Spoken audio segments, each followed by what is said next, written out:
As we investigate some of these organic molecules, which contain bonding with carbon as the central atom, we need to now start looking at various types of bonds and sigma versus pi bonding. We said that sigma bonds have head-on overlap and pi bonds have side-on overlap, but what exactly do we mean by that, and how can we visually represent this? If we look at a hydrogen molecule, which is H2, we can represent that by the head-on overlap of two 1s orbitals. So this is a fairly simple picture to represent. But what happens when we have something like C2H4? In C2H4, if we drew the molecule, we have carbon forming single bonds with hydrogen, and there's a double bond for the carbon-carbon center. Okay? If we look into the hybridization is going to equal sp2 for each one. And we can look at that hybridization by looking at the number of sigma bonds. You have S1P2, where there's going to be 3 in terms of the number of superscripts here. That's going to equal to the number of sigma bonds. So each of these single bonds are going to be sigmas. When we have a double bond, we have 1 sigma and 1 pi bond here. So each carbon is going to be sp2, which leaves another p orbital for bonding. And if they're close enough, we could form a potential pi bond. So if we have an sp2 hybridization, basically the way we can look at the hybridization is we have one hybrid that's going to look like this, another that's going to look like this, and a third that's going to look like this. And these are going to be 120 degrees from each other. So this is our sp2 hybridization. Remember, we have 1s and 3 p orbitals available for bonding. The sp hybrid is going to take care of each of these, and that will leave one more p orbital that's going to be sticking straight up and down about the y-axis if the y-axis is coming out of the page.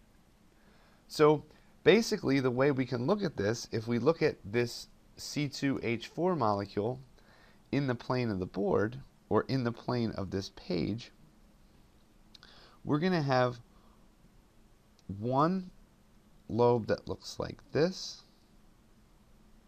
another that looks like this, and a third that looks like this. These two guys out here are going to overlap with the 1s orbital on the hydrogen. Okay? The other carbon is going to form a sigma bond with the other sp2 hybrid. So we're going to have something that looks like this. And again, sigma bonds are going to occur here between the hydrogens and the sp hybrid. So we have basically this picture orbital representation right here is representing the sigma bonds in this molecule.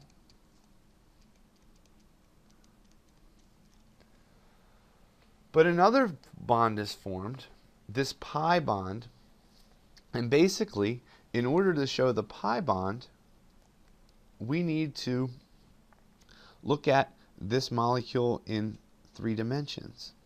So let's just say this is our carbon-carbon bond. We have one of these hydrogen bonds coming out of the board, one going back into the board. So we have something that looks like this. All of our sigma bonds have already formed, but we have a p orbital on each of these carbons. The overlap right here is not nearly going to be as strong as it is right here, but there can be this side-on overlap or a pi bond that's going to result. And the pi bond results from the side-on overlap between this entire p orbital and this entire p orbital. So one pi bond forms right here. And the pi bond is from the overlap of those two p orbitals sticking straight up in the air. Okay, so our sigma bonds result from head-on overlap, and our pi bond results from this side-on overlap. And this is going to give a lot of our organic molecules their characteristic properties. Okay, one of these types of properties that we need to investigate is something called pi delocalization. And this needs to be an extension of what we see for some of the Lewis structures. So for example, if we look at a benzene molecule, in benzene we have a carbon that forms a ring like this. There's one hydrogen bound to each of the carbons. So currently, none of these carbons have reached a stable octet. In order to form that octet, we form a double bond with 3 of these 6 bonds. Okay? The question is, which one of these are more stable? Or, sorry, this can form resonance and give us a resonance structure that looks something like this. So if we wanted to display the Lewis structure of each of these benzene molecules, we would have resonance that look like this. So Lewis theory would predict 3 short bonds, or 3 short carbon-carbon bonds, and 3 long carbon-carbon bonds. And the short bonds are from the double bonds, and the long bonds are from the single bonds, because we discussed bond strength and how it would look based on bond length. Okay? But if we look at each of these carbons in benzene, so each carbon has sp2 hybridization. If adjacent carbons in a particular molecule, whether it be a ring or a chain, we're going to have delocalization occur. Okay? So for delocalization to occur,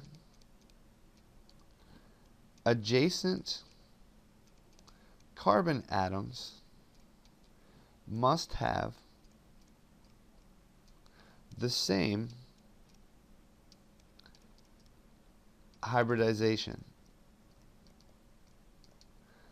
And we need to come up with this term delocalization to explain the following experimental observation. The experimental observation for benzene shows 6 equivalent carbon-carbon bonds. So we don't have any short bonds or long bonds. All of these bonds are going to be equivalent. So what happens is when these pi bonds occur, the electron is not localized in one specific area over here. The electron is delocalized throughout the entire ring. And sometimes we represent that in one of 2 ways. We can show these equivalent bonds by saying, here we have each of these carbon atoms forming this ring, and we can put a circular dot like this to show that each of these are going to be equivalent. Okay, so what we can show is all of these bonds as this little dash circle around the inside. Okay, organic chemists will abbreviate this sometimes by drawing the benzene ring like this, because they're going to simplify things greatly, not even put C's for the carbon, completely drop the hydrogens, and show the benzene ring like this. But the moral of the story here is that we get 6 equivalent bonds due to the electron being delocalized throughout the ring. So this pi delocalization is going to allow us to explain some of these experimental observations, and we can now look at some of the orbital pictures and use some of our online resources to picture what's happening here.